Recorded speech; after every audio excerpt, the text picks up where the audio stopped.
A Justiça condenou a Unimed de Porto Alegre a pagar as despesas médicas de uma gestante que precisou se submeter a um parto de cesariana de emergência. O plano de saúde tinha se recusado a cobrir os custos, alegando que a segurada não tinha cumprido o prazo de carência. Todos os planos de saúde têm prazo de carência. Segundo a Agência Nacional de Saúde Suplementar, a carência para partos é de 10 meses. Já o casos de urgência e emergência são 24 horas. Ainda que ele estivesse sujeito a um prazo de carência de 180 meses ou 300 meses, se ele entra nessa situação de emergência e urgência, não pode haver negativo de cobertura. Nos casos em que a mãe e o feto correm risco de morte, o plano não pode recusar o atendimento. Se ele não obtém essa cobertura, está já numa situação, já está internado no hospital, ele pode buscar por seu procurador uma liminar para que obrigue o plano a dar essa cobertura. E se ele efetivamente tiver desembolsado as despesas diante de uma necessidade dessa, ele pode também buscar o ressarcimento junto à operadora de plano de saúde. Quando a paciente não entra em trabalho de parto, o colo está fechado, existe uma patologia pregressa, algum acidente, né? A gestante pode sofrer uma queda, um acidente automobilístico, algum acidente que está levando a um risco, tanto mãe e feto, binômio mãe e feto, você tem que intervir com a cesariana.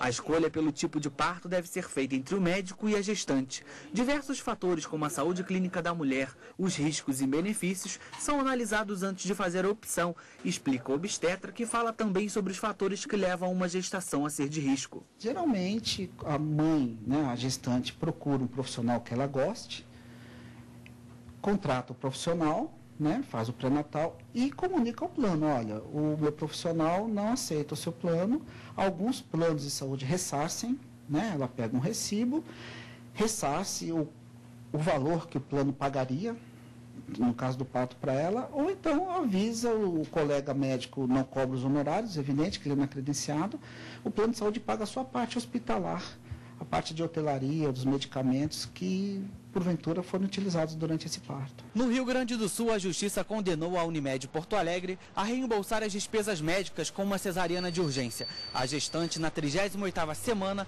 sofreu uma queda e colocou em risco a vida do bebê. O plano se negou a cobrir os gastos, alegando que a paciente não havia cumprido o prazo de carência. A gestante era beneficiária da Unimed e, devido à rescisão contratual de trabalho, ficou 15 dias sem cobertura. Ao recontratar o mesmo convênio pela nova empresa, a operadora exigiu novamente o cumprimento da carência. Se você tiver uma emergência, uma situação de risco, no caso uma gestante com situação de risco, você tem que atender.